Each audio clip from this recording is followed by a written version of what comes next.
पूरी मंदिर में दर्शनार्थियों की भीड़ भी थोड़ी कम ही थी।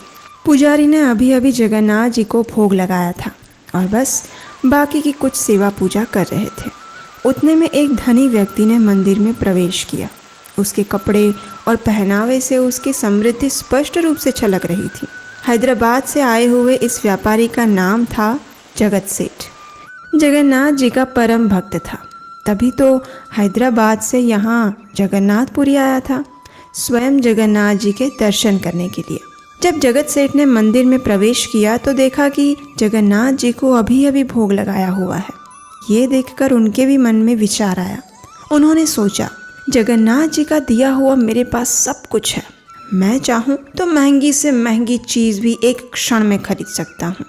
और वैसे तो ये मंदिर के पुजारी जगन्नाथ जी को सामान्य भोग ही लगा रहे हैं, तो क्यों ना मैं अपने नाम से जगन्नाथ जी को सबसे महंगा और सबसे स्वादिष्ट भोग लगाऊं। ये अच्छा विचार है। अरे भाई, आखिर सब कुछ उन्हीं का तो है, और फिर आज मेरे पास इतनी लक्ष्मी है कि मैं कुछ भी खरीद सकता हूँ।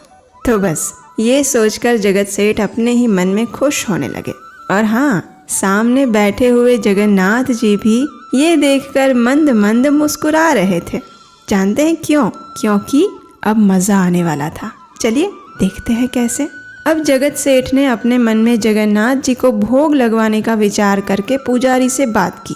उन्होंने पुजारी से कहा, देखिए पुजारी जी, मैं बड़ी दूर से आया हूँ और मेरे प्रभु जगन्नाथ जी की कृपा से आज मेरे पास इतनी धन संपत्ति है कि मैं कुछ भी खरीद सकता हूँ। तो इसलिए मैं अपने नाम से जगन्नाथ जी को कुछ भोग लगवाना चाहता हूँ। ये सुनकर पुजारी पंडा तो बड़े खुश हो गए।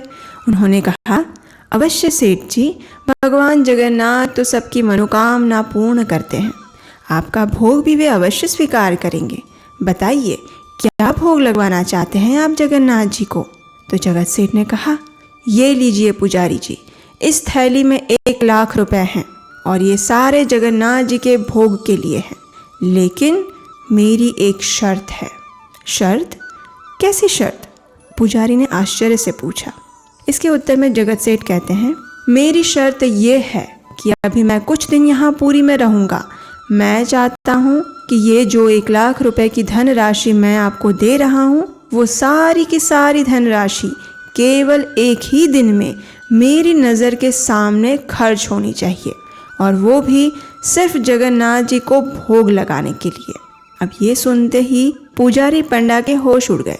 किसी तरह उन्होंने खुद को संभाला और जगत सेठ को सुझाव दिया, देखिए सेठ जी, जगन्नाथ जी के प्रति आपके प्रेम और भक्ति का मैं सम्मान करता हूँ, लेकिन सिर्फ एक ही दिन में इतनी धनराशि और वो भी भोग के लिए खर्च करना संभव नहीं है। आप ऐसा करिए ना कि ये धनराशि यहीं पर छोड़ दीजिए, हम प्रतिदिन इसमें से लक्ष्मी लेकर आपके नाम का भोग जगन्नाथ जी को लगा दिया करेंगे। लेकिन हमारे जगत सेठ को ये सुझाव कहाँ पसंद आने वाला था।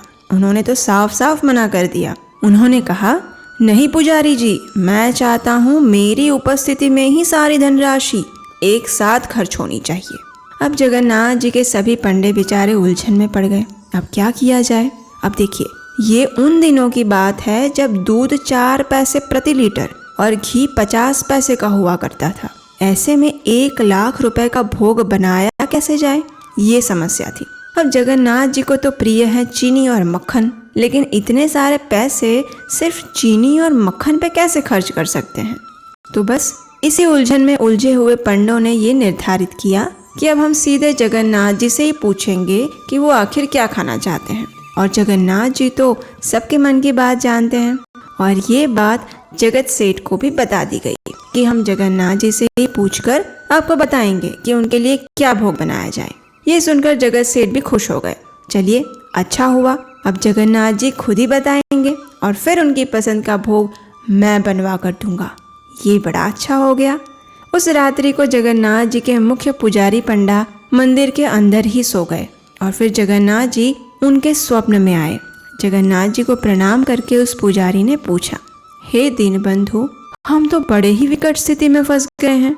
आप तो सर्वज्ञ हैं, कृपया आप मुझे बताइए कि आपकी क्या इच्छा है। इस धन को कहाँ और कैसे खर्च किया जाना चाहिए? हम आपके भोग के लिए सिर्फ एक दिन में 1 लाख रुपए की धनराशि को कहाँ खर्च करें प्रभु?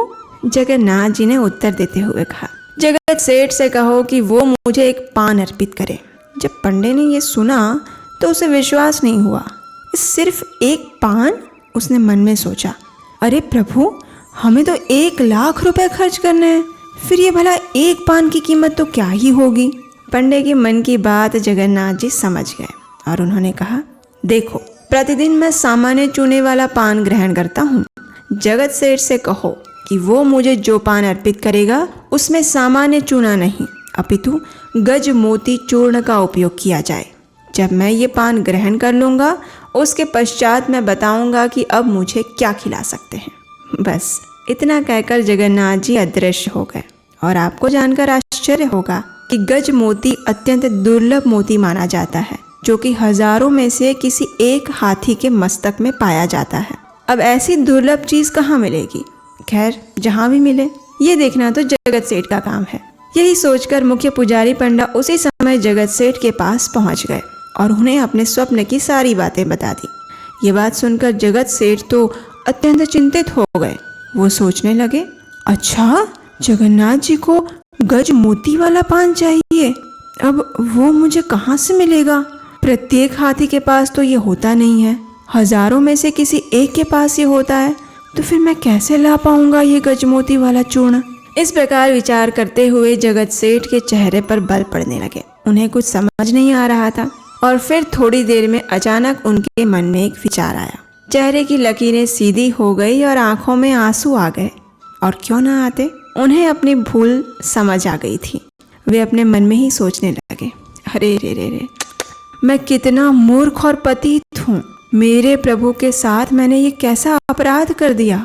मैं कितने गर्व के साथ भगवान को भोग लगाने के लिए आया था, लेकिन मैं तो भूल ही गया कि वे तो संपूर्ण भौतिक और आध्यात्मिक दोनों सृष्टि के स्वामी हैं। उन्हें मैं क्या ही अर्पित कर सकता हूँ।